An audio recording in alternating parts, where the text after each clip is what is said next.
The Galactic Council chamber fell silent. Ambassador Chen walked slowly to the center platform. Around him, 47 alien species watched with wide eyes. Some looked angry, others looked scared, but all of them stared at the humans standing alone. Chen knew why they were afraid. 3 days ago, humans broke the galaxy's oldest law, the law that kept peace for 10,000 years, the law that said, no weapons allowed.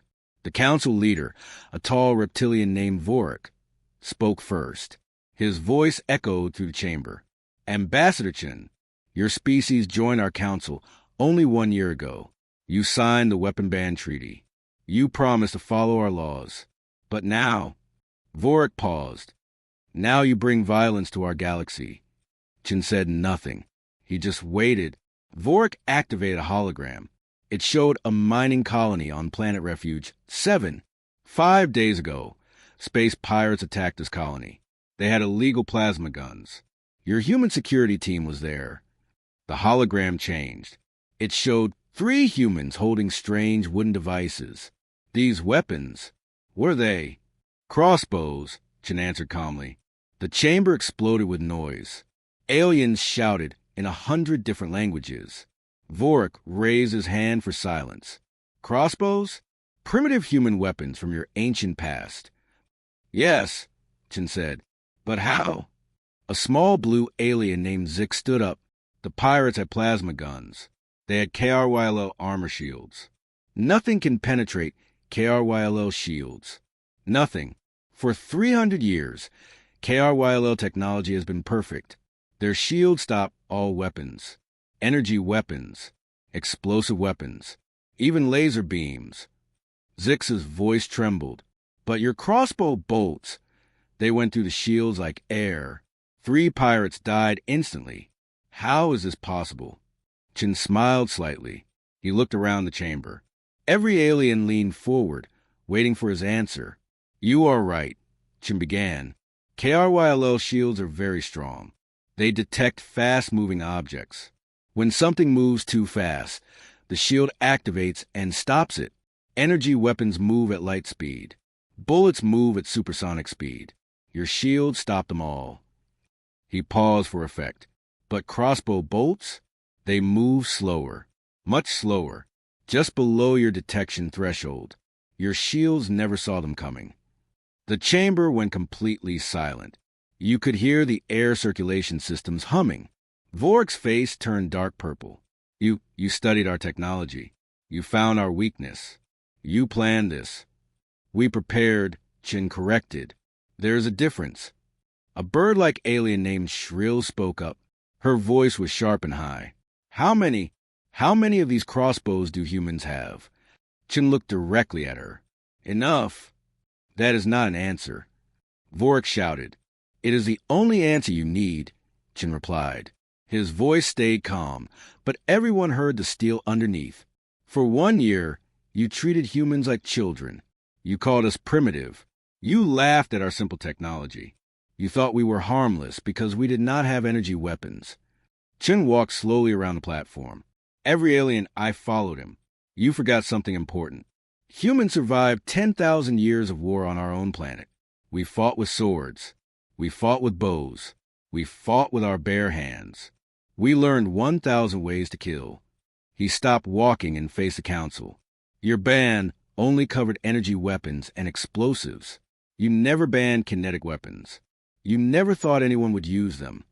Zix made a squeaking sound. But kinetic weapons are so old, so basic. Why would anyone? Because they work, Chen interrupted. Sometimes the old ways are the best ways. Vorik stood up from his throne. His massive body cast a shadow over Chen. You speak of war, human. Do you threaten this council? No, General Vorik. Chen did not move, did not look away. I am not threatening you. I am warning you. Because if you decide to test humanity, he paused and let the silence grow heavy. You will discover what else we brought to the stars. The chamber erupted again. Aliens shouted. Some demanded humans be expelled from the council. Others wanted all human weapons destroyed immediately. A few just sat quietly. their faces pale with fear.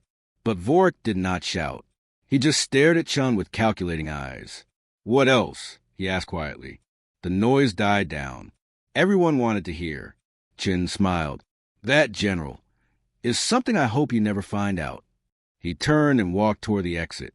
As the doors closed behind him, the council chamber exploded with panicked voices.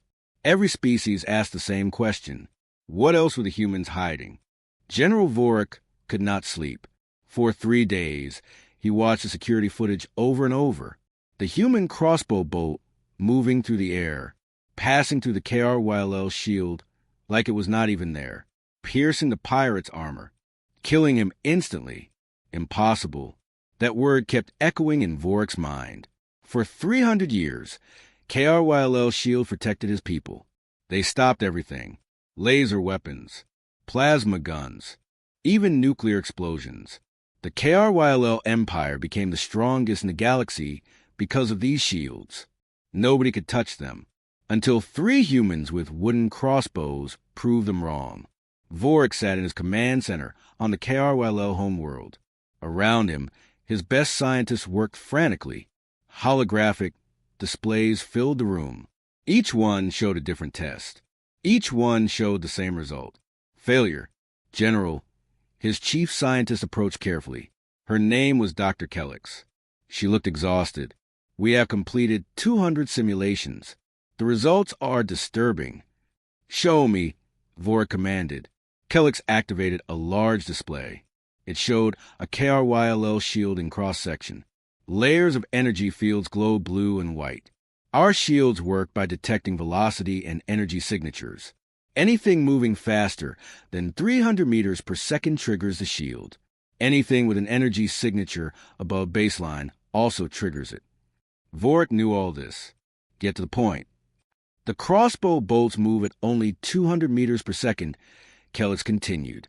"They have no energy signature, no heat, no electronic parts, just metal and wood." She looked at Vorik with fear in her eyes. "General, our shields literally cannot see them. It is like they do not exist." Vorik stood up. His massive frame towered over everyone. "Then we fix the shields. Lower the detection threshold. Make them catch slower objects." "We tried." Another scientist spoke up nervously. "If we lower the threshold, the shields will activate for everything. Falling rain, floating dust, even air molecules moving in wind. The power consumption would be enormous. The shields would drain in minutes." Vorik slammed his fist on the table. The metal bent under the impact. Then find another solution. The scientists looked at each other. Nobody wanted to speak. Finally, Kellix said quietly, "General, there is something else. Something worse." "Worse? How can it be worse?" Kellix pulled up another file. "We investigated human activity for the past 50 years. We wanted to know when they discovered our shield weakness." She paused. "General, they have known for 52 years. The room went cold. "What?" Vorik whispered. 52 years ago, humans found an abandoned KRYLL ship near their solar system. It was one of our old explorer vessels, lost in deep space 3 centuries ago. Kellix showed images of the derelict ship. Humans took everything. They studied our technology, took it apart, learned how it worked. Vorik felt sick. And we never knew? They were very careful, General. They never asked questions about shields. Never showed interest in our military technology. They acted like primitive newcomers. Curious but harmless. Kellix changed the display again. But look at this.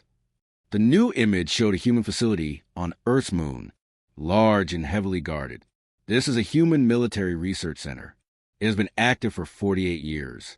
Our long-range scanners finally penetrated their security. She zoomed in. They have been manufacturing crossbows. Thousands of them. "How many?" Vorik asked. "Our estimates say at least 50,000. Maybe more." The number hit Vorik like a physical blow. 50,000 weapons. Each one capable of killing his soldiers. Each one invisible to KRYLL shields. "But why crossbows?" a young scientist asked. "Why not use guns? Bullets move slow enough too." They would be more efficient. Kellex shook her head. Bullets are banned under the weapon treaty. Technically, but crossbows... She smiled bitterly. Crossbows are sporting equipment, hunting tools, historical artifacts. The treaty does not mention them at all. Humans found a perfect loophole. Vorik walked a window. Outside, he could see the capital city of the KRYL Empire. Millions of his people going about their lives, all of them protected by shields that suddenly seemed useless. "There's more, General," Kellex said softly. Vorik turned slowly. "More. We analyzed the crossbow design used at Refuge 7. It is not a simple weapon." She showed technical diagrams. The bolts are made from tungsten carbide steel. The tips are armor-piercing. The design is perfect for maximum kinetic energy transfer. She looked at Vorik. "General, humans did not just build crossbows. They engineered them, perfected them, turned an ancient weapon into something that can kill anything in the galaxy." A tactical officer burst into the room. He was breathing hard. "General, emergency report from Intelligence Division." "What now?" Vorik growled. "Sir, we just discovered 3 more human manufacturing facilities. One on Mars, one on their moon Europa, one hidden in the asteroid belt." The officer's voice shook. "Sir, they are not just making crossbows." Vorik felt his blood run cold. "What else?" "Ballistas, sir. Giant crossbows as big as vehicles. And trebuchets. Ancient siege weapons. But modernized, computer-guided, made with advanced materials." The officer pulled up images. Huge mechanical weapons. Medieval designs mixed with modern technology. Intelligence estimates they have been building these for 30 years. The room fell silent. Every scientist, every officer, every person present understood what this meant. Humans had not just found a weakness in KRYL shields. They had weaponized it, built an entire arsenal around it, spent decades preparing. While the KRYL Empire thought humans were primitive and harmless, humans were planning for war. How could we miss this? Vorik asked quietly. How could our intelligence fail so completely? Kellex answered. Because we were arrogant, General. We thought humans were beneath us. We did not bother to watch them carefully. We saw their lack of energy weapons and assumed they were no threat. She paused. We were wrong. Vorik looked at the images of human weapons. Medieval designs. Ancient technology. But deadly. So deadly. Contact the War Council. Vorik ordered. Send them everything. Every file. Every image. Every simulation. Sir, what are you going to recommend? His tactical officer asked. Vorik stared at the screen showing Earth, a small blue planet, home to a species that climbed from caves to stars, a species that knew 1,000 ways to kill. I am going to recommend that we do not fight them, Vorik said, because if we do... He zoomed in on the images of human factories, production lines churning out thousands of weapons. We will lose. The tactical officer's face went pale. Sir, we have never lost a war. Never. Then let us make sure this is not our first, Vorik replied. He turned back to window. Somewhere out there, humans were preparing, building more weapons, planning more strategies. And the terrifying part? These crossbows and ballistas were probably not even their best weapons. Ambassador Chen's words echoed in Vorik's mind. You'll discover what else we brought to the stars. What else were they hiding? Vorik sent one message to the KRYL High Command. Just 3 words. Do not engage humans. The emergency session was chaos. 47 species packed into the Galactic Council chamber. Everyone was shouting. Nobody was listening. Ambassador Chen sat quietly in the human section. His face was calm, almost peaceful, like he was watching a children's play instead of a galactic crisis. Council leader Vorik stood at the center platform. He raised all 4 of his arms. Silence. His voice boomed through the chamber. Slowly, the noise died down. We have a serious situation, Vorik began. The KRYL Empire has completed its investigation into human weapons. What we discovered is troubling. He activated a holographic display. It showed the human manufacturing facilities, the crossbows, the ballistas, the trebuchets. A gasp went through the chamber. Zix, the small blue alien, stood up. Her voice was high and panicked. 50,000 weapons? 50,000? And you knew about this for 50 years. She pointed at Chun. You lied to us. You signed the treaty. You said you would follow our laws. Chun stood slowly. He did not look angry. He just looked tired. We followed every law, he said simply. The treaty banned energy weapons, explosive weapons, nuclear weapons. It said nothing about crossbows. Because nobody uses crossbows anymore, screamed a red insect-like alien named Thrix. They are primitive, ancient. Why would we ban them? Exactly, Chin replied. You assumed nobody would use them. You were wrong. Vorik silenced the crowd again. Ambassador Chin, my people analyze your weapons.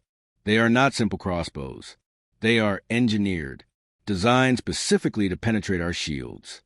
This is not defense. This is preparation for war. Chin nodded. Yes, it is preparation, but not for starting a war, for surviving one. What does that mean? Asked Shrill, the bird-like alien. Chun walked to the center platform. Vorik moved aside, watching him carefully. Chun looked around the chamber, at all the alien faces staring at him. Let me tell you a story, Chun began. 52 years ago, humans found a KRYL ship. It was abandoned, floating in deep space. We took it, studied it, learned from it. That is theft. Vorik growled.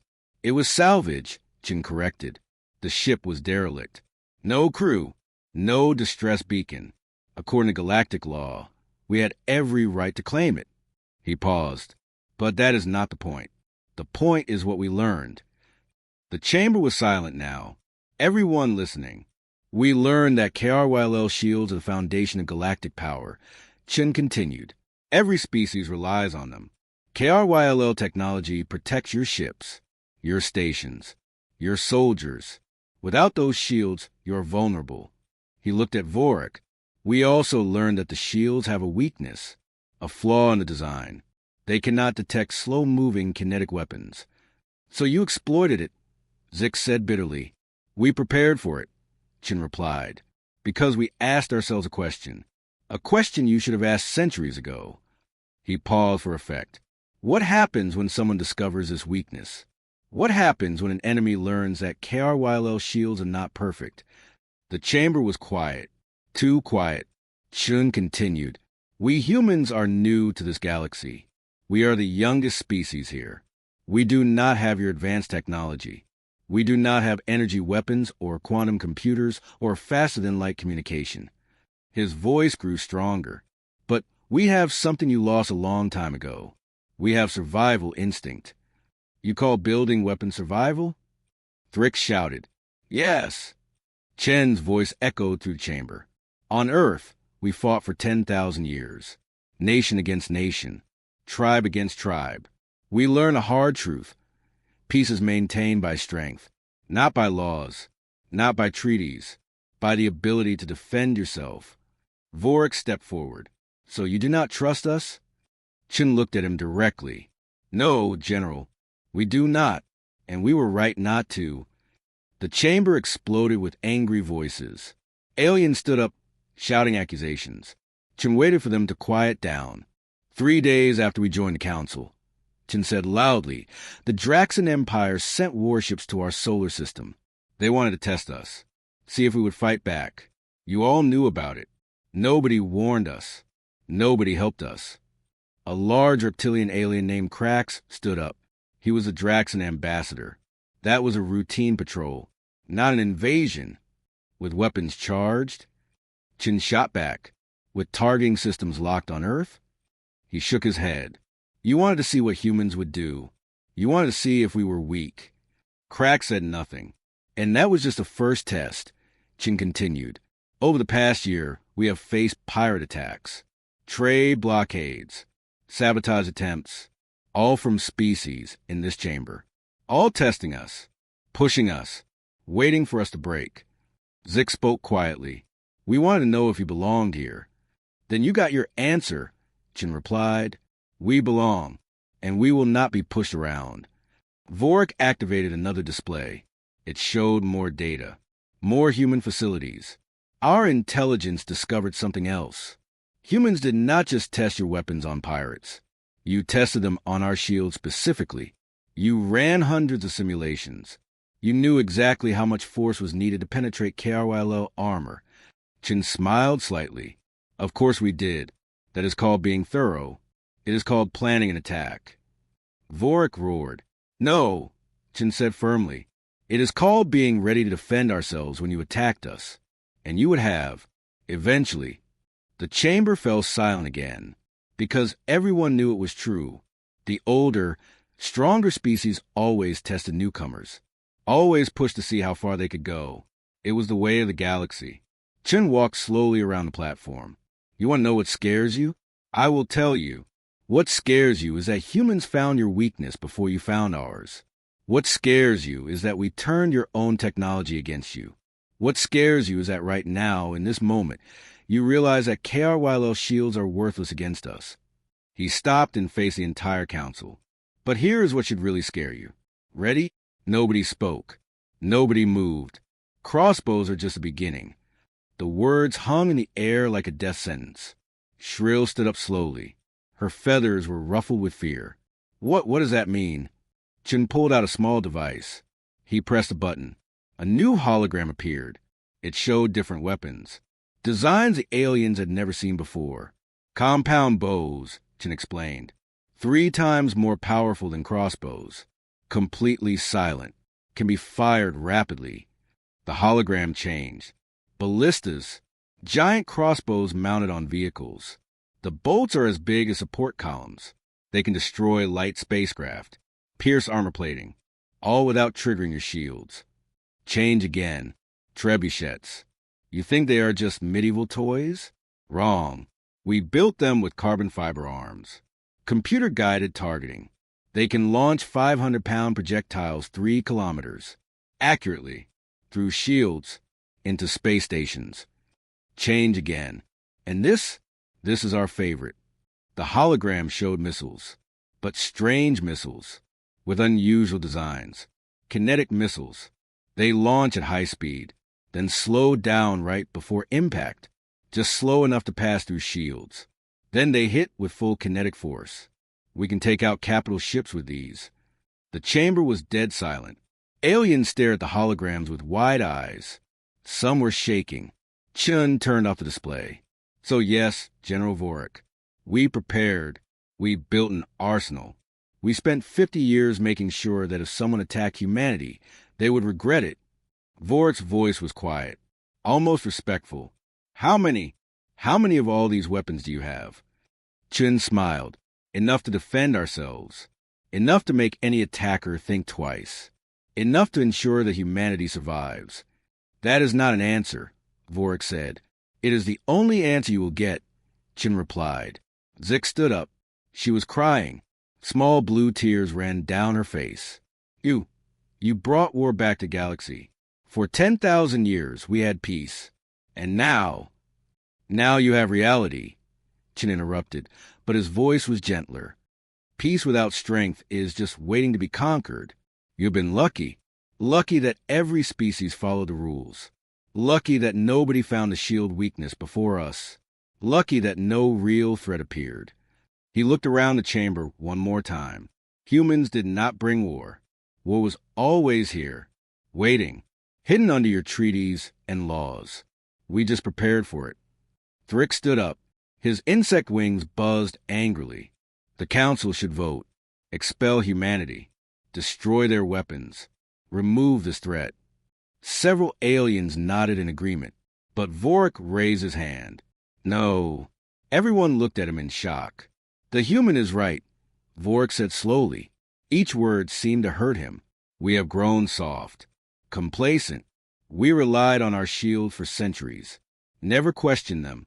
Never tested them. Never prepared for their failure. He looked at Chun with something like respect. Humans exposed our weakness. They could have used that knowledge to conquer us. Instead, They use it to defend themselves. So, what do we do? Krax asked. Vorik took a deep breath. We learn. We adapt. We stop pretending that peace lasts forever. He looked at the council. And we make sure humanity fights with us, not against us. Chin nodded slowly. That is acceptable. But we have conditions, Vorik continued. You will share your research. Help us fix our shield technology. Help us prepare for real threats. And in return, Chin asked, in return, humanity joins a galactic defense force. Full membership, equal standing, no more tests, no more treating you like children. Chin considered this. Then he extended his hand. A human gesture. Agreed. Vorik looked at the hand. Then he reached out and grasped it. The grip was firm, respectful. As the council session ended, aliens filed out slowly. Some looked relieved. Others looked worried. But all of them looked at humans differently now. Zix approached Chun as he was leaving. Ambassador, may I ask something? Of course. You said crossbows and missiles, and all these weapons are just the beginning. She looked up at him with fearful eyes. What else? What else are humans hiding? Chin smiled, but it was not a happy smile. It was a smile of someone holding a secret, a dangerous secret. That, Zix, is something I hope the galaxy never needs to find out. He walked away, leaving Zix standing alone, and in her mind, one question echoed over and over. What else were humans capable of? Captain Sarah watched from her station. Her face was grim, but determined. Reload. Fire again. Captain, Lieutenant Chin said quietly, if we keep firing, we will kill thousands. They came here in attack formation, Sarah replied. They threatened Earth. We defend. She looked at him. Fire. Another 50 spears launched. This time, the KRYLL ships were moving, evading, harder to hit. But the human targeting computers were very advanced, very precise. 30 more spears found their targets. 30 more explosions. The KRYLL fleet was being torn apart. On Eternal Dominion, Vorik made a decision he never thought he would make. The decision every KRYLL commander dreaded. All ships, he said. His voice was barely a whisper. Retreat. Full retreat. Get us out of here. Commander Zeth stared at him. Sir, we still have 150 ships. We outnumber them. We can die. Vorik shouted. Do you not understand? They weaponize our own shield technology against us. Every shot they fire kills us. Our shields are useless. Worse than useless. They give us false confidence. Another 10 ships exploded. The human railguns fired a third volley. Retreat! Vorik screamed. Now! The KRYLL fleet turned and ran. 150 warships fleeing from 50 railguns. The mightiest military force in the galaxy running away from a single human defense station. As they fled, Vorik watched the tactical display. 60 ships lost. 6,000 soldiers dead. The worst defeat in KRYLL history. And it happened in less than 3 minutes. Captain Sarah watched the KRYLL fleet disappear. Her hands were shaking. She had just killed 6,000 beings. 6,000 lives ended by her command. Captain, her communications officer said softly, incoming message from General Vorik. Sarah took a deep breath. Put it through? Vorik's face appeared on the screen. He looked old, tired, defeated. For a long moment, he just stared at Sarah. Then he spoke.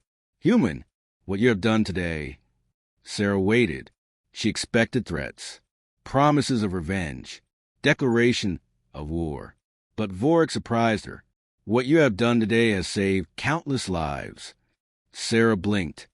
Sir, for 300 years, the KRYLL Empire believed we were invincible. We believed our shields made us untouchable. We grew arrogant, lazy, weak. Vorik looked down. Today, you showed us the truth. You showed us that we can die, that we can be beaten, that we are not gods. He looked up at Sarah, and she saw something in his eyes. Not hatred, not anger, respect. Thank you, Captain Martinez, Vorik said. You taught us a lesson we desperately needed to learn, and you did it without destroying my entire fleet. You could have killed us all, but you stopped.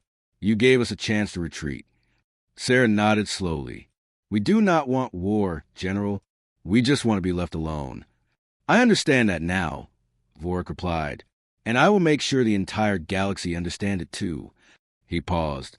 "But I must ask, those weapons, those railgun spears, how long have you had them?" Sarah smiled slightly. 40 years, General. We built them right after we found your derelict ship, right after we discovered the shield weakness. We have been ready for this moment for 4 decades. Vorik closed his eyes. 40 years. Humanity spent 40 years preparing, building, planning, while the KRYLL Empire did nothing, learned nothing, prepared for nothing. "One more question," Vorik said. "The spears that hit my ships, they slowed down perfectly, dropped exactly to shield penetration speed. How? How did you calculate that so precisely?" Sarah's smile grew wider.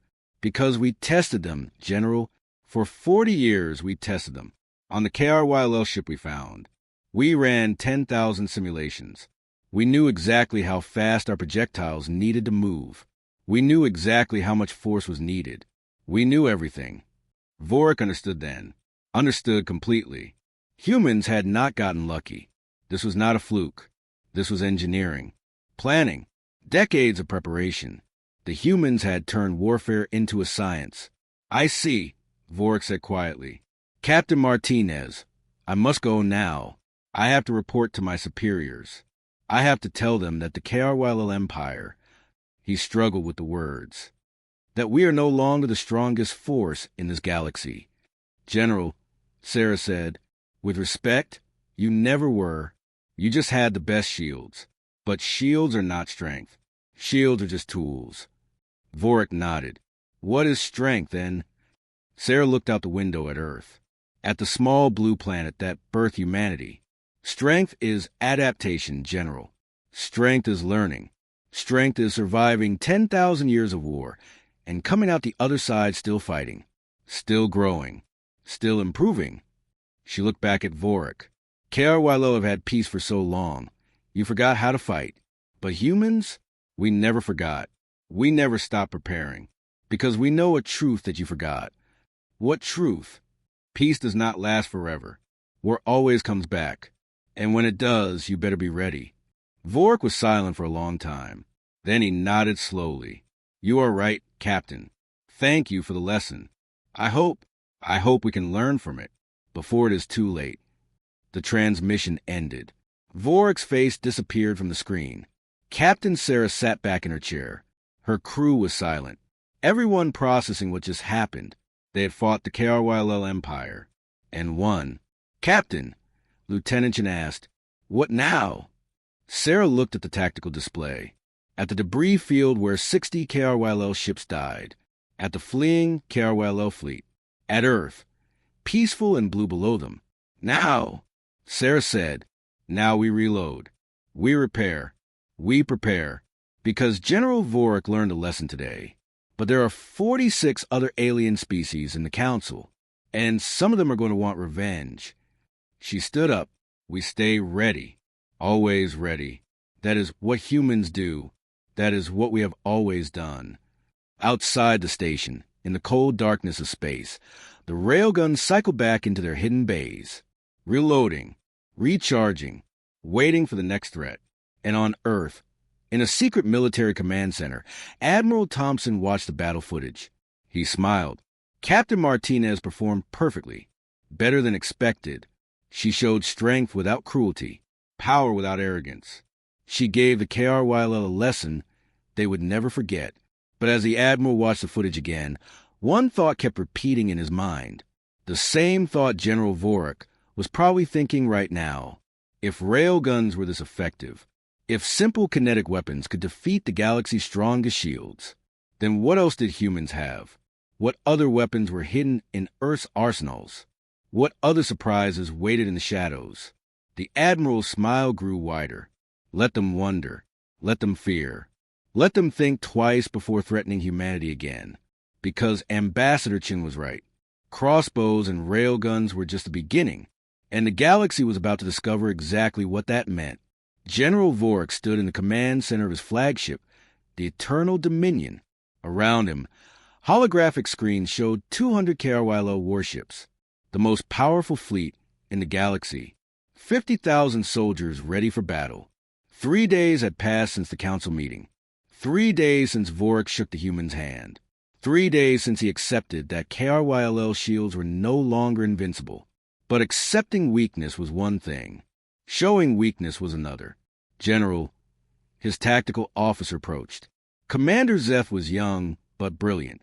All ships report ready. Weapons charged. Shields at maximum. Good, Vorik replied. He looked at the view screen. In the distance, Earth's moon glowed white and silver. So small, so fragile-looking, yet home to the species that shattered 3 centuries of KRYLL superiority. Vorik had not told the Council his plan.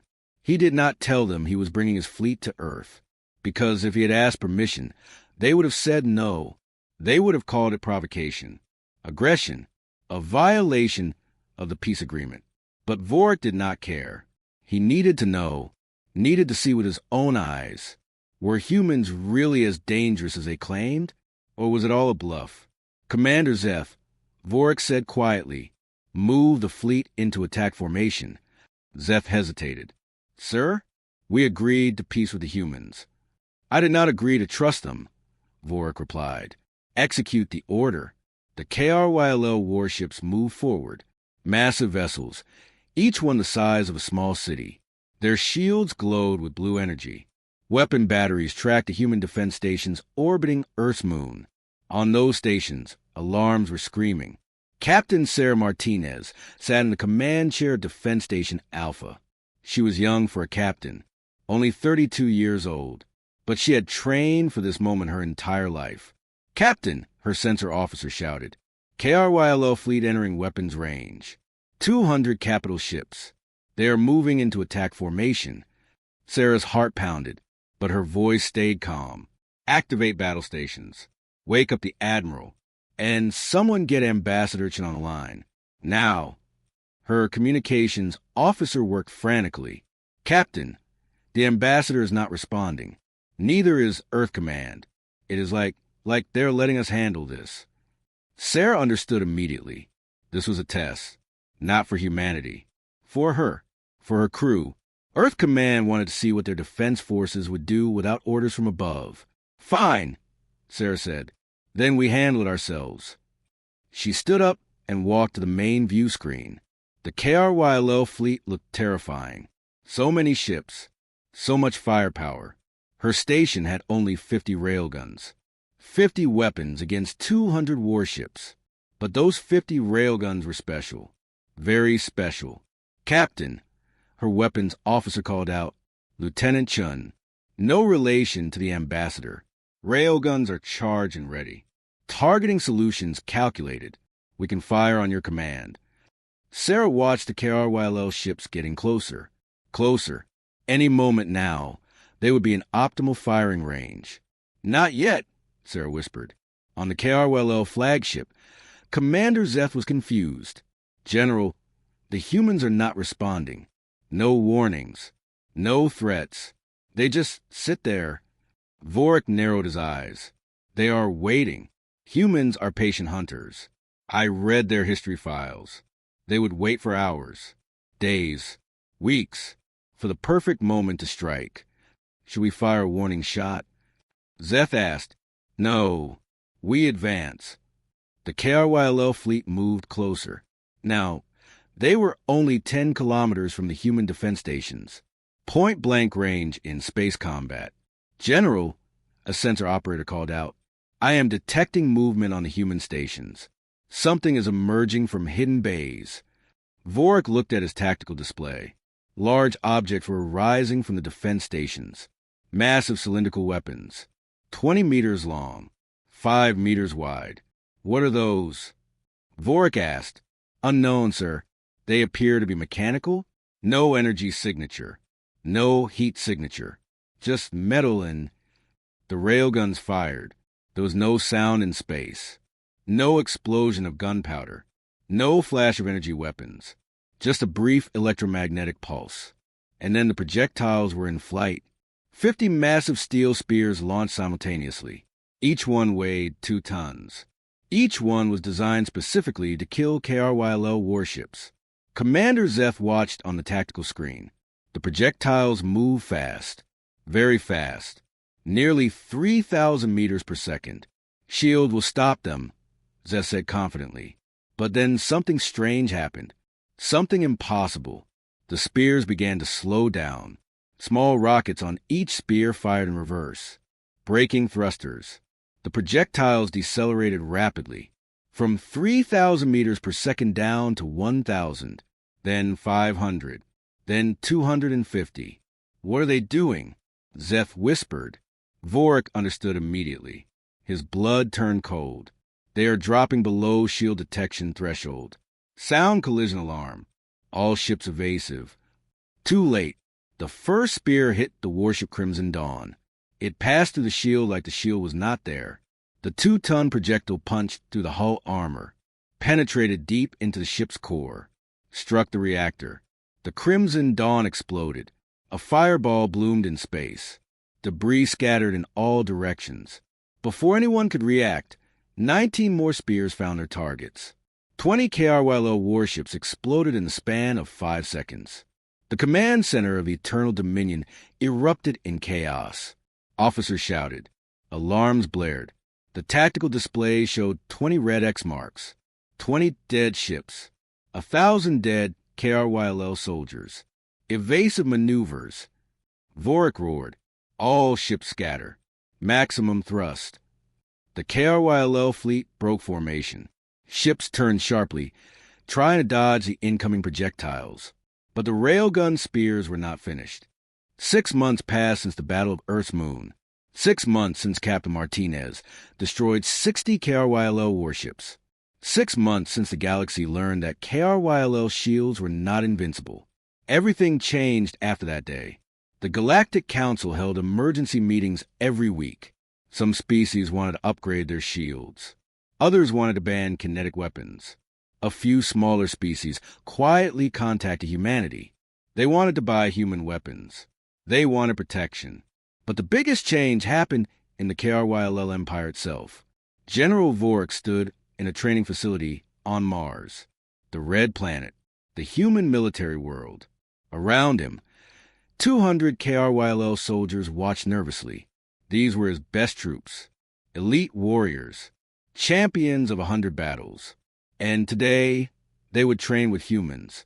Vorik turned to Ambassador Chun, who stood beside him. "Thank you for allowing this, Ambassador. I know it was not an easy decision." Chun nodded. "It was not. Many humans wanted to refuse. They said teaching you our methods was dangerous, that you would use it against us later." "Will we?" Vorik asked honestly. Chun looked at him. "I do not know, General, but I convinced Earth Command that teaching you is better than leaving you ignorant, because the next threat to this galaxy might not be as educational as we were." Before Vorik could respond, a door opened. A human walked in. She was small, maybe 160 centimeters tall, thin, young-looking. She wore simple training clothes. No armor, no weapons visible. "General Vorik," Chun said, "this is Sergeant Lisa Kim.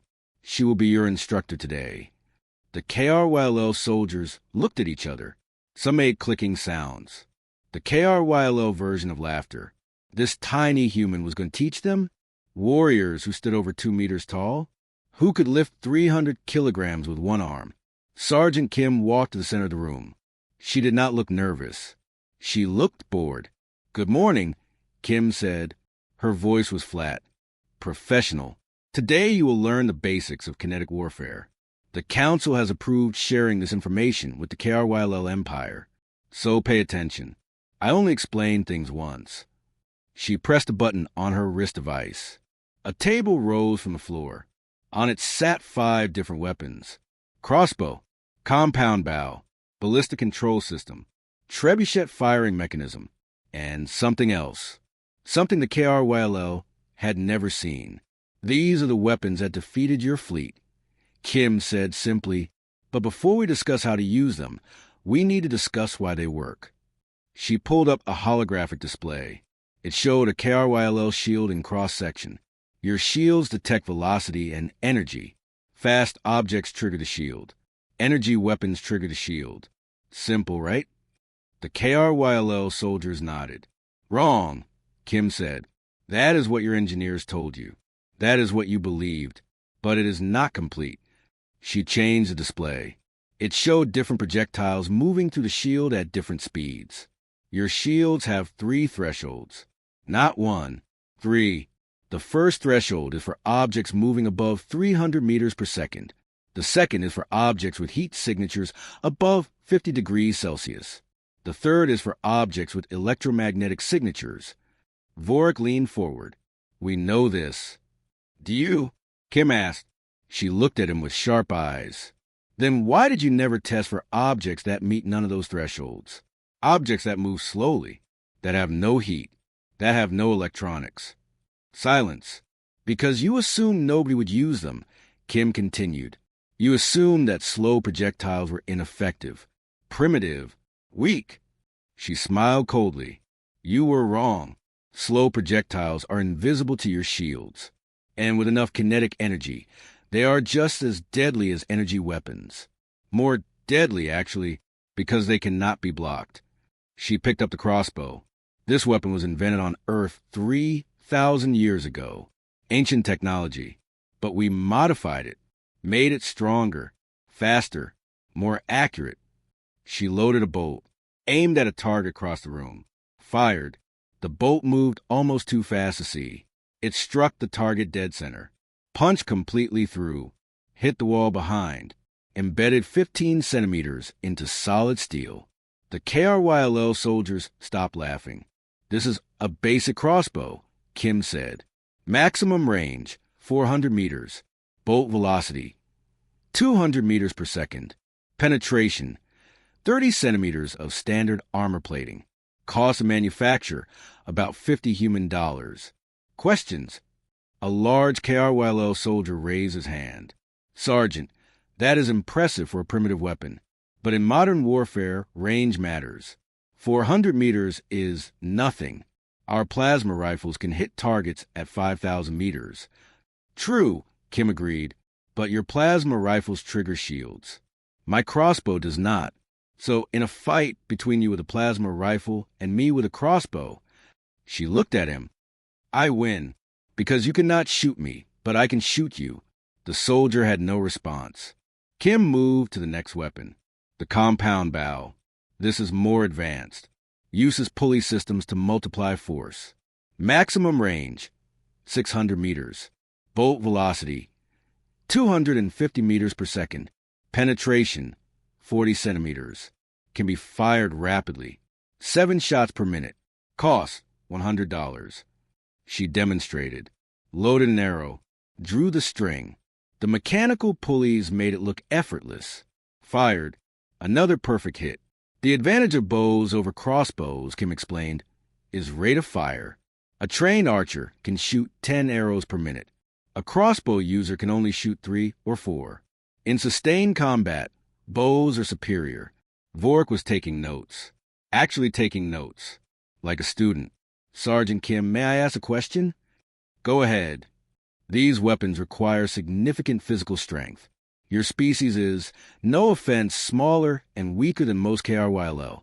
How do you overcome this? Kim smiled. Training and technique, General. Let me show you. She called over a human soldier from the side of the room. He was even smaller than Kim. Maybe 150 centimeters. Thin. Young.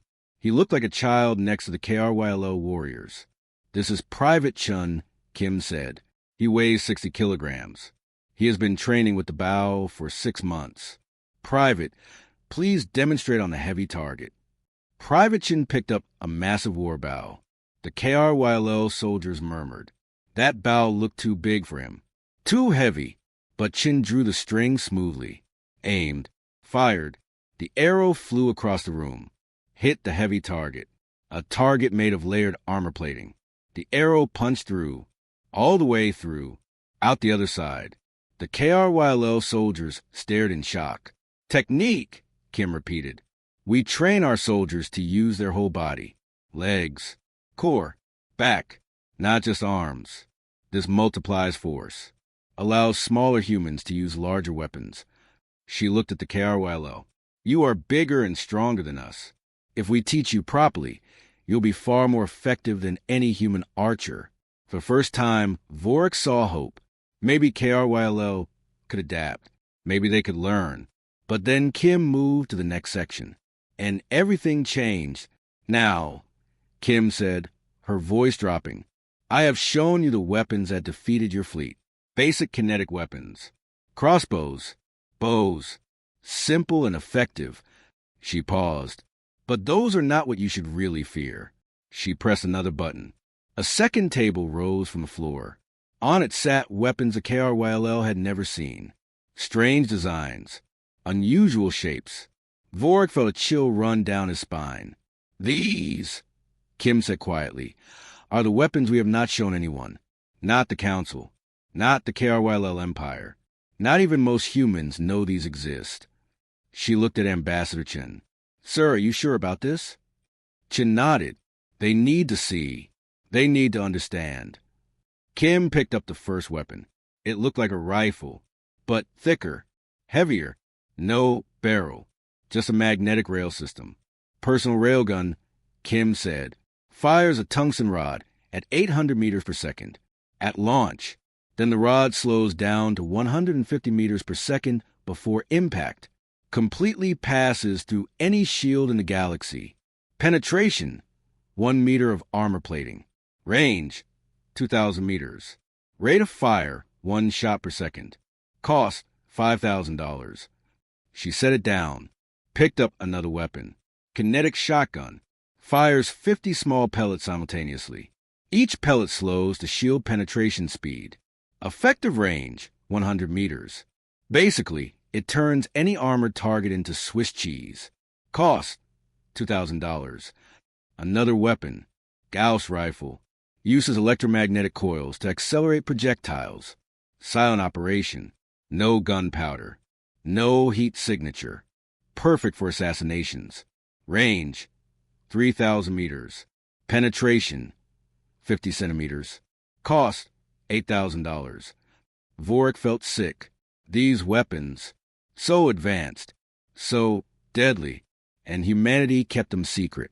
How many? Vorik asked. His voice was barely a whisper. How many of these do you have? Kim looked at Chun. Chun nodded. Personal railguns, 20,000 units, Kim said.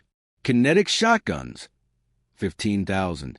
Gauss rifles, 10,000. All fully deployed, all ready for combat. The KRYLL soldiers were silent, completely silent. Even their breathing seemed to stop. But Kim was not done. And these are just small arms, she said. Weapons for individual soldiers. I have not even shown you the vehicle-mounted systems yet. She pulled up another holographic display. It showed tanks, massive armored vehicles. But instead of energy cannons, they had kinetic launchers. Kinetic battle tanks, Kim explained. They fire projectiles the size of human torsos. 2-meter-long steel rods. Launch at supersonic speed. Slowed down mid-flight. Punch through capital ship hulls. We have 500 of these tanks. Each one can destroy a KRYLL warship in 3 shots. Vorik could not breathe. 500 tanks. Each one a ship killer. But wait, Kim said, and she actually smiled. There is more. She showed another display. This one showed aircraft, fighters, but again, no energy weapons, just kinetic systems. Kinetic interceptors, Kim said. Fighter craft designed for space combat. They carry 50 miniature railgun rounds each. Can engage enemy ships at 5,000 kilometers. Can destroy a KRYLL destroyer in 15 seconds. We have 2,000 of these fighters. Earth produces 50 more every month. A KRYLL soldier fell to his knees, actually collapsed.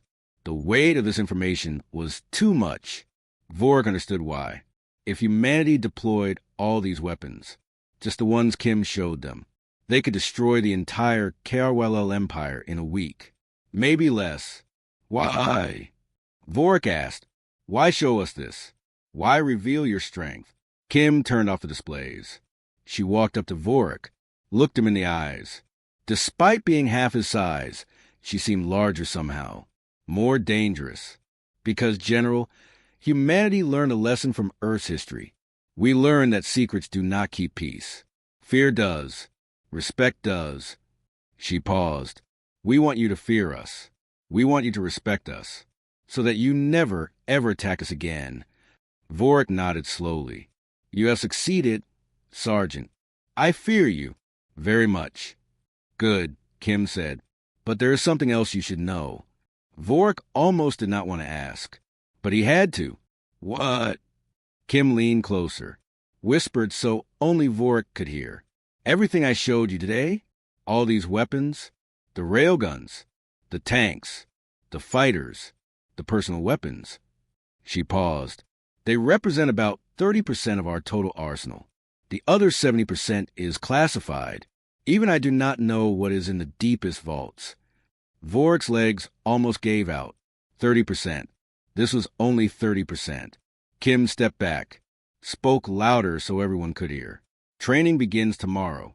We will teach you how to use basic kinetic weapons, how to think like kinetic warriors, how to adapt.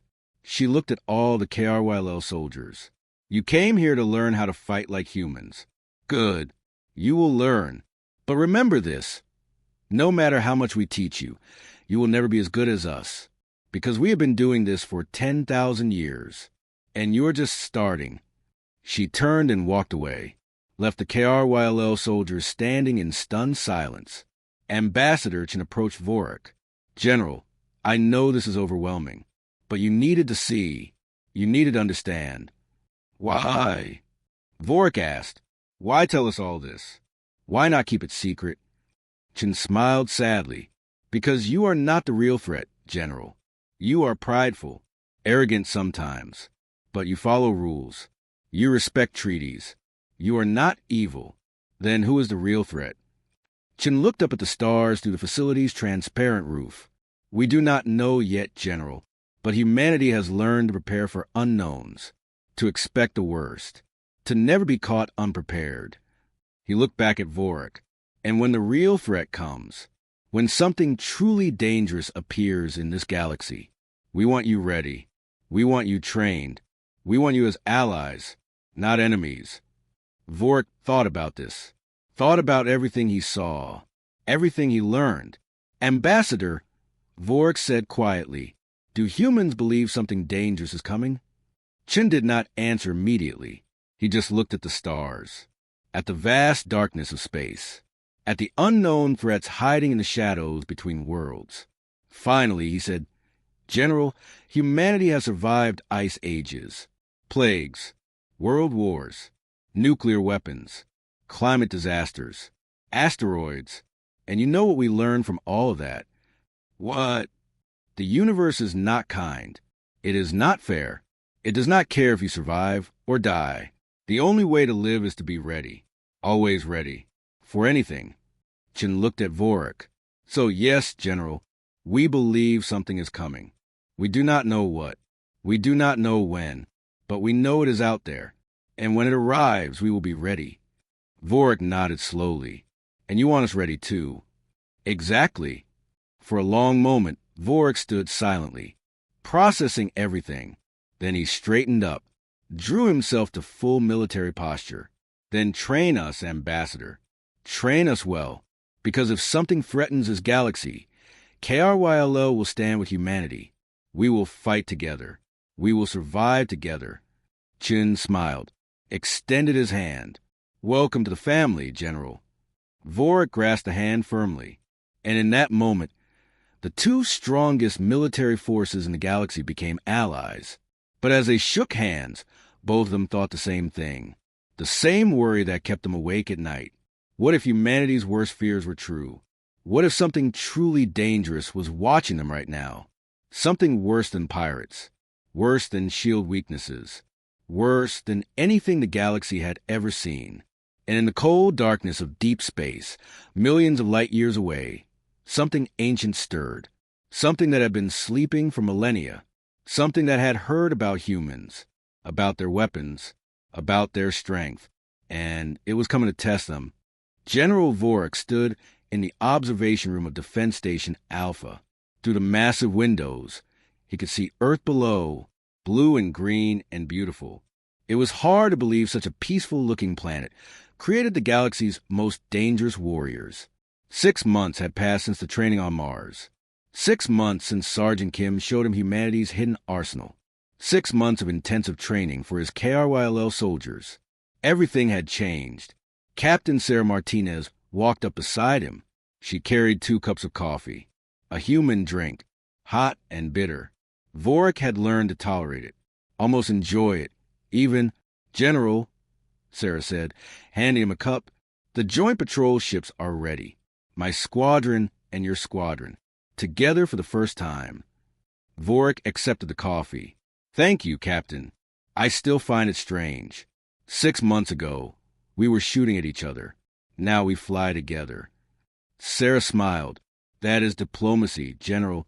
Yesterday's enemy becomes today's ally. She sipped her coffee. How are your soldiers adapting to the kinetic weapons? Better than expected, Vorik admitted. Your Sergeant Kim is a harsh instructor, but effective. My troops can now operate crossbows, compound bows, even the personal railguns. Not as well as humans yet, but well enough. Good, Sarah said, because the galaxy needs us both now. She was right. After the Battle of Earth's moon, everything shifted. The smaller species stopped trusting KRYLL protection. They realized that KRYLL shields were not invincible, so they turned to humanity for security. Earth Command created the Kinetic Defense Initiative, a program to train other species in human weapons, to prepare the galaxy for threats that shields could not stop. 20 species joined immediately. Even the proud Draxan Empire sent soldiers to train. Everyone wanted to learn. Everyone wanted to survive. But not everyone was happy about it. General, a voice crackled over the communication system. We have an incoming transmission. High priority. From KRYLL High Command. Vor's expression darkened. Put it through. A hologram appeared. It showed Supreme Commander Zelak. An old KRYLL. Traditional. Conservative. He had opposed everything Vorik did. Opposed the alliance with humans. Opposed learning kinetic warfare. Opposed changing anything. General Vorik. Zelak said coldly, I have been reviewing your reports. You have armed 20 alien species with human weapons. You have shared KRYLL tactical data with humans. You have integrated KRYLL soldiers into human command structures. He paused. You have betrayed everything the KRYLL Empire stands for. Vorik set down his coffee carefully. Supreme Commander, with respect, I have prepared the KRYLL Empire for the future. A future where shields are not enough, where adaptation is survival. You have made us weak. Zelak shouted. For 300 years, KRYLL were feared, respected, dominant. And now we learn weapons from primitives. Now we bow to humans. We learn from allies, Vorik corrected. There is no shame in learning. There is shame in defeat. Zelak's face was purple with rage. The High Command has voted Vorik. You are relieved of duty. Return to the homeworld immediately. Face judgment for your actions. Sarah stepped forward. Supreme Commander, General Vorik has done nothing wrong. He has. Silence, human. Zelak snapped. This is KRYLL business. Stay out of it. He turned back to Vorik. You have 24 hours to return. If you do not comply, you will be declared a traitor. Do you understand? Vorik stood perfectly still. His face showed nothing, but inside his heart was breaking. He had served the KRYLL Empire for 50 years, fought in 30 battles, won every one, and now they called him traitor. I understand, Supreme Commander, Vorik said quietly. The transmission ended. The hologram disappeared. Silence filled the observation. Sarah looked at Vorik. General, you do not have to go. Earth will grant you asylum. Protection. You can stay here. Vorik shook his head. No, Captain. I must face this. I made my choices. I stand by them. If the High Command wants judgment, I will give them judgment. He looked at her. But first, I have something to say. He activated the station-wide communication system. His voice echoed through every corridor, every room, every ship in the Joint Fleet. Attention, all personnel. This is General Vorik. I have just been relieved of command by KRLL High Command. They believe I have betrayed the Empire by allying with humanity, by learning kinetic warfare, by preparing for a future they do not understand. He paused. Let his words sink in. I want you all to know something. Every decision I made for survival, for adaptation, for evolution. The galaxy is changing. The old ways are dying, and those who cannot change will die with them. His voice grew stronger, more passionate. 6 months ago, the KRYLL Empire thought we were invincible. We thought our shields made us gods. We were wrong. Humans proved that. They showed us our weakness. And instead of destroying us, they taught us. They helped us. They made us stronger. Another pause. So I say this to all KRYLL listening. To all species who question this alliance, change is not betrayal. Adaptation is not weakness. Learning from others is not surrender. It is survival. And I would rather survive as a student than die as a proud fool. He turned off the communication system, looked at Sarah. Take care of the fleet, Captain. Continue the training. Prepare the galaxy.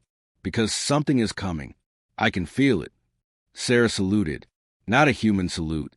A KRYLL military salute. Fist over heart. A gesture of deep respect. It has been an honor, General. Vorik returned the salute. Then he walked toward the docking bay. Toward his ship. Toward an uncertain future. But before he reached the exit, alarms started blaring. Captain Martinez. A voice shouted over the intercom. Emergency transmission from the Outer Rim. Priority Alpha. You need to hear this now.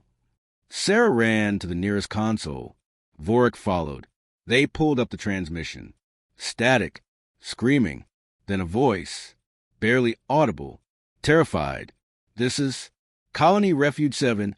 Under attack. Something is not shields. Weapons passing through. Everyone is, help us, please.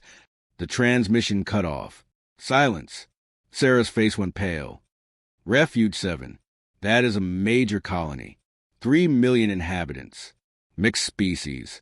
Heavily defended. She pulled up tactical data. Her hands shook as she read. General, all life signs just went dark. 3 million beings.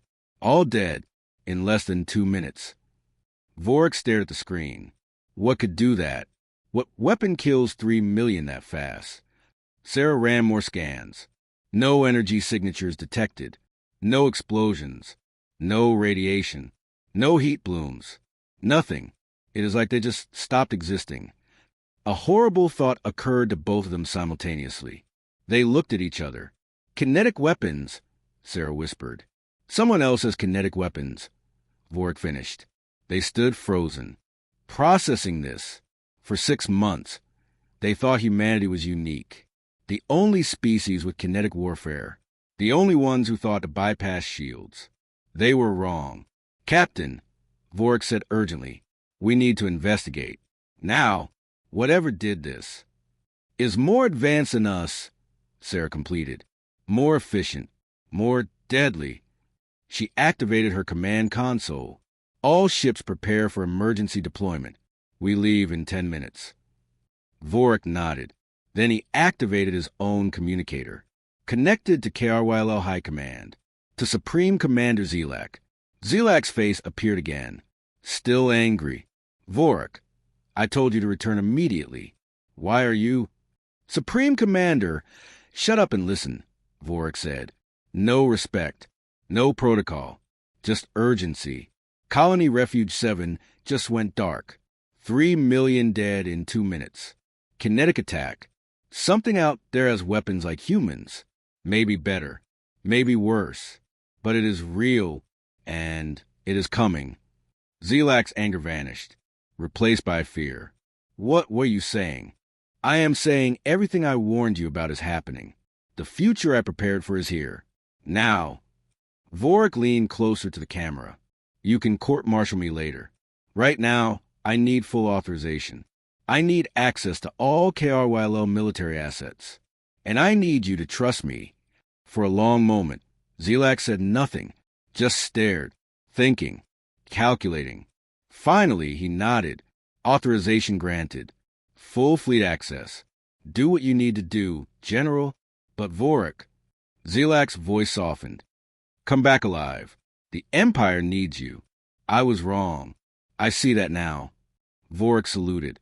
Thank you, Supreme Commander. I will not fail. The transmission ended. Sarah looked at Vorik. Ready, General? Ready, Captain. Let's go find out what killed 3 million beings in 2 minutes. They walked together toward the command center. Human and KRYL. Allies. Friends. Warriors preparing to face an unknown threat. The joint fleet launched 30 minutes later. 20 human ships. 20 KRYL ships. All armed with kinetic weapons. All ready for battle. As they jumped to faster-than-light speed, Sarah sat in her command chair. Around her, her crew worked efficiently, preparing weapons, running scans, plotting tactical solutions. But Sarah's mind was elsewhere. She kept thinking about Ambassador Chen's words from 6 months ago. The universe is not kind. The only way to survive is to be ready. Always ready. For anything. And now, something had come. Something that killed 3 million beings in 2 minutes. Something that bypassed shields. Something that used kinetic weapons. Something that might be stronger than humanity. The fleet emerged from faster-than-light near Refuge 7. What they saw made everyone freeze. The colony was intact. Buildings stood undamaged. Streets looked normal. Ships floated peacefully in orbit. Everything looked fine, except there were no life signs. None. Not even bacteria. Run full scans, Sarah ordered. I want to know what happened here. The scans took 5 minutes. When the results came back, Sarah's blood ran cold. Captain, her sensor officer said shakily, I am detecting kinetic weapon impacts. Thousands of them. Small, precise, targeted. He pulled up images. Every living being was hit by a projectile, right through the heart, or brain, or whatever vital organ their species has. Surgical precision. No collateral damage. No missed shots. Vorik looked at the data. What kind of projectile? Unknown, sir, but based on impact analysis, they moved at approximately 100 meters per second, right below shield detection threshold. Sarah felt sick. Whoever did this knew about shields, knew the exact threshold, just like us. Captain, another officer called out. I found something. A message left at the colony's central computer. Put on screen. The message appeared. Simple text. No video. No audio. Just words in galactic standard language. We have watched you. We have learned from you. We know your weapons. We know your tactics. We know your weaknesses. You taught the galaxy to fight without shields. Thank you. Now we will show you how it is really done. Prepare yourselves. We are coming. And when we arrive, your kinetic weapons will seem like toys. The silent ones. The command center went silent. Every person, every being, every soldier, all staring at the message. Vorik spoke first. The silent ones. I have heard legends, ancient stories. A species that disappeared 10,000 years ago. We thought they were extinct. They are not extinct, Sarah said. Her voice was hollow. They were watching, learning, waiting, and now they know everything we know. She stood up, addressed her entire crew. Listen carefully. What happened here is a warning. A demonstration. They showed us they can kill precisely, efficiently, without shields stopping them, without us even seeing them. She paused. But it is also an opportunity. How? A junior officer asked. Because they warned us. They did not need to. They could have attacked Earth directly, destroyed us without warning, but they sent a message. Sarah's eyes hardened, which means they want to fight. They want to test themselves against us. They want war. Vorik nodded. And they will get it. We need to return to Earth immediately. Warn the Council. Prepare full defensive measures. Agreed, Sarah said. But first, I am sending reconnaissance drones. I want to track where the Silent Ones went. Find their base. Learn everything we can. She turned to her communications officer. Send a message to Earth Command. High priority. Code Black. Tell them we have a new threat. A species with advanced kinetic weapons. Possibly more advanced than ours. Tell them. She swallowed hard. Tell them humanity's worst fear just came true. The message was sent. The fleet turned back toward Earth, racing against time, against an unknown enemy, against the Silent Ones. As they jumped to faster-than-light speed, Sarah looked at the stars. Somewhere out there, the Silent Ones were preparing, building weapons, planning strategies, getting ready to face humanity. And for the first time in 10,000 years, humans felt something they had almost forgotten. Fear, not fear of dying. Humans had faced death before, conquered it, survived it. No, this was different. This was fear that they might not be the best. Fear that they might not be the strongest. Fear that all their preparation, all their weapons, all their cunning might not be enough. But Sarah smiled. A cold smile. A warrior smile. Let them come, she whispered. Let the Silent Ones come. They think they learn from us? They think they understand humanity? She laughed quietly. They have no idea what we are capable of. Because everything we showed the galaxy, that was just what we were willing to share. She looked at Vorik. General, when we get back to Earth, I need you to do something. What? Access the deepest vaults. The classified weapons. The ones even I did not fully know about. Sarah's eyes glowed with determination. Because if the Silent Ones want war with humanity, we are going to show them what humans really are. We're going to show them why we survived 10,000 years of killing each other. Vorik understood. You want to release the forbidden weapons. All of them, Sarah confirmed. Because this is not about pride anymore. This is not about teaching lessons. This is about survival. And humans are very, very good at surviving. The fleet raced toward Earth, toward safety, toward preparation. And behind them, in the ruins of Colony Refuge 7, the Silent Ones watched through hidden sensors. They saw the human and KRYL ships fleeing. They saw the fear, the panic, the uncertainty, and they laughed. Humanity thought they were the masters of kinetic warfare. They thought they understood violence. They thought they were ready. But the Silent Ones had been perfecting warfare for 10,000 years. While humans fought each other with swords and bows, the Silent Ones fought entire galaxies, and won. Now it was time to teach the young species a lesson in humility, a lesson in true power. The Silent Ones activated their fleet, thousands of ships, millions of soldiers, weapons that made human railguns look like children's toys, and they set course for Earth. The final war was beginning. The War Council gathered in the deepest level of Earth's military command, 500 meters below the surface, behind blast doors thick enough to survive nuclear strikes, in a room that officially did not exist. General Vorik stood at the center table. Around him sat 20 human generals, 5 alien ambassadors, and Captain Sarah Martinez. Their faces showed the same emotion, fear mixed with determination. Admiral Thompson, the highest-ranking human officer, spoke first. The Silent Ones will reach Earth in 58 days. Our long-range scanners detected their fleet, 3,000 ships, maybe more, all equipped with advanced kinetic weapons. He pulled up holographic images. The Silent One's ships looked organic, flowing, like living creatures instead of metal constructs. We have no data on their shield technology, no information on their armor composition, no tactical weakness identified. A younger general raised his hand. Admiral, what about our kinetic weapons? The railguns work perfectly against the KRYL. Should we not They will not work, Vorik interrupted. His voice was flat. Final. The Silent Ones studied us for months, watched how we fought, analyzed our tactics. If they are coming here with confidence, it means they have countermeasures. They know how to stop our weapons. Sarah nodded. The general is right. We cannot rely on crossbows and railguns anymore. We need something else. Something they have not seen. Something we've been hiding. All eyes turned to Admiral Thompson. He looked old suddenly, tired, like he carried a terrible burden. Yes, Thompson said quietly.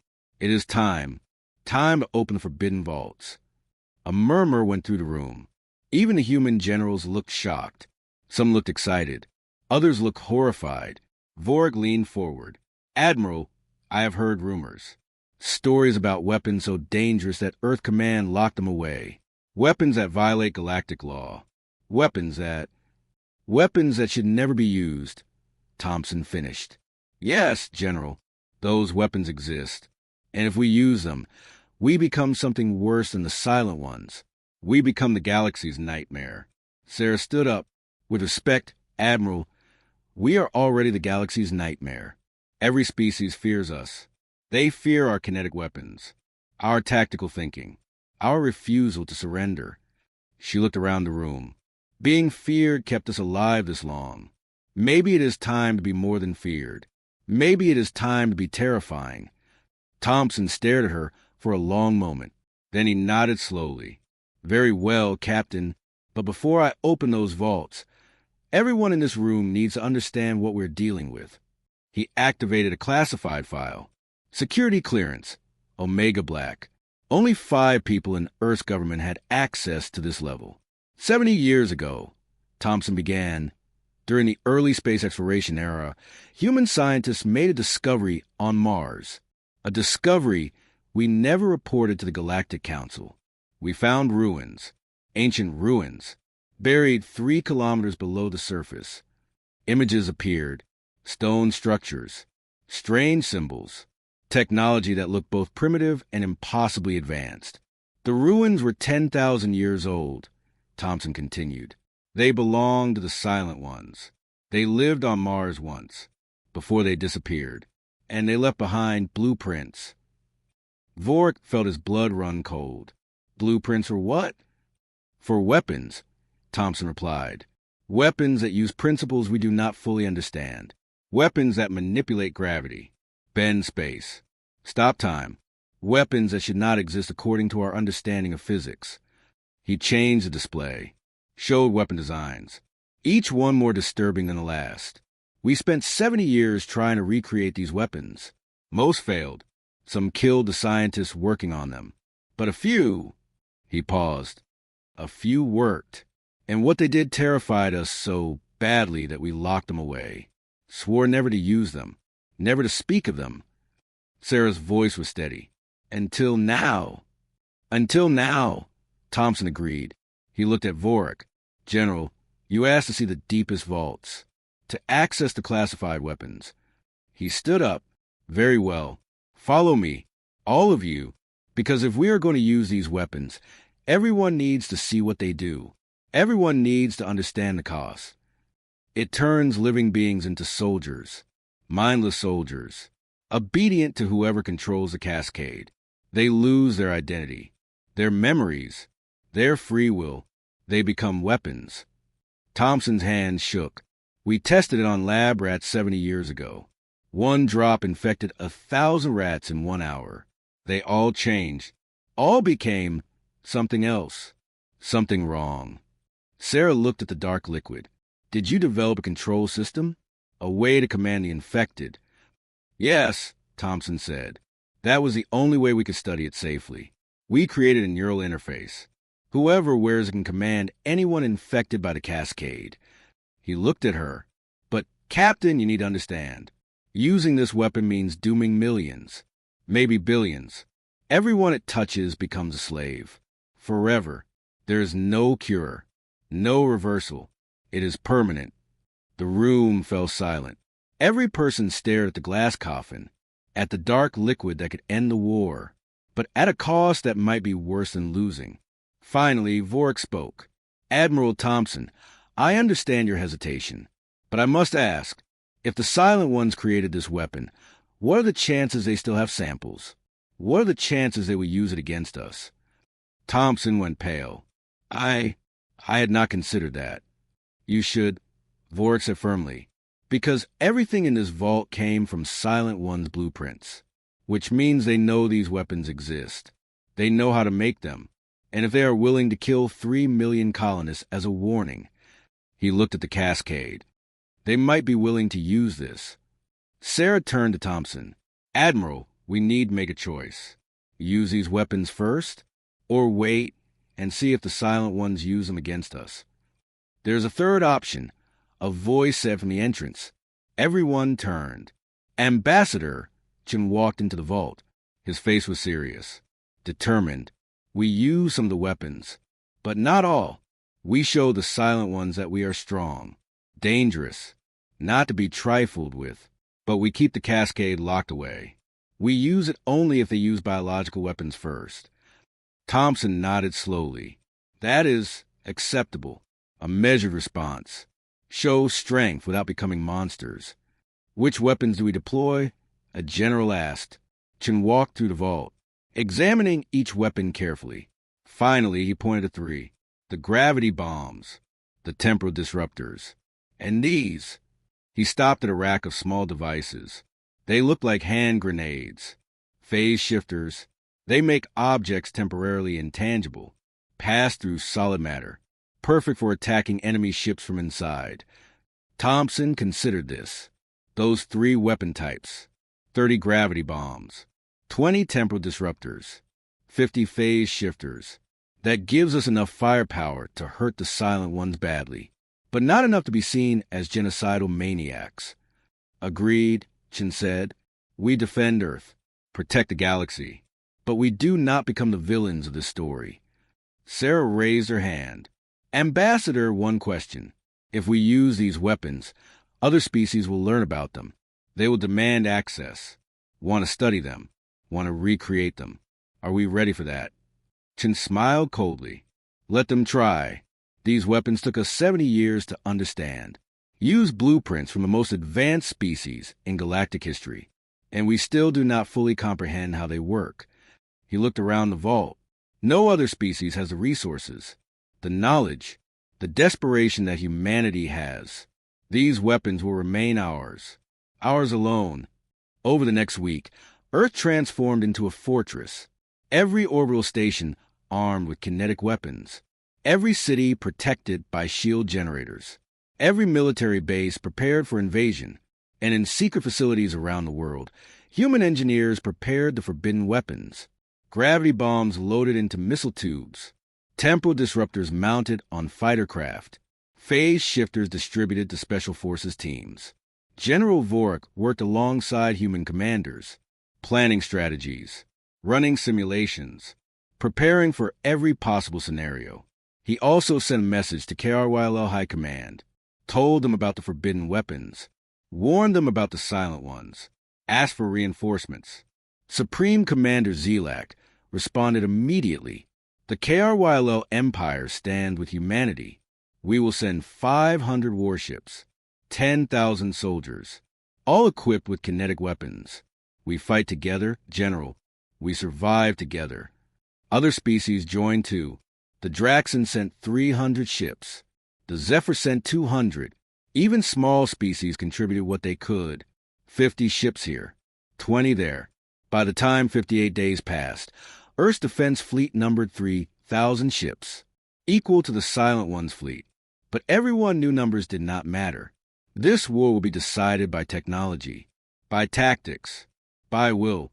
On the final day before the Silent Ones arrived, Sarah stood on the bridge of her flagship, the Defiance, a massive warship, the largest humanity ever built, armed with railguns, missiles, and secretly 10 gravity bombs. Vorik stood beside her, his armor polished, his weapons ready. Captain, are you afraid? Sarah thought about this. Yes, she admitted, but not of dying. I am afraid of what we might become. The weapons we're using, they change us, make us more like the Silent Ones. Or they make us survivors, Vorik replied. My people have a saying, the strong eat meat, the weak become meat. Humanity is choosing to be strong. There is no shame in that. Sarah nodded. I hope you are right, General. Alarms started blaring. Long-range sensors detecting movement. Lots of movement. Captain, her sensor officer shouted. Contact. Multiple contacts. The Silent One's fleet just dropped out of faster than light. 3,000 ships. Range, 1 million kilometers. They are advancing. Sarah took a deep breath, sat in her command chair, activated fleet-wide communications. All ships, this is Captain Martinez. Battle stations. Charge all weapons. Prepare gravity bombs. This is not a drill. The war begins now. 3,000 human and Allied ships moved into formation, facing 3,000 Silent One ships. The two largest fleets in galactic history, about to collide, and somewhere in the depths of the Silent One's flagship, their commander watched the human fleet, studied their formations, analyzed their tactics, and smiled, because the Silent Ones had a secret too, a weapon humanity had not seen, a weapon that would change everything. The final battle was about to begin.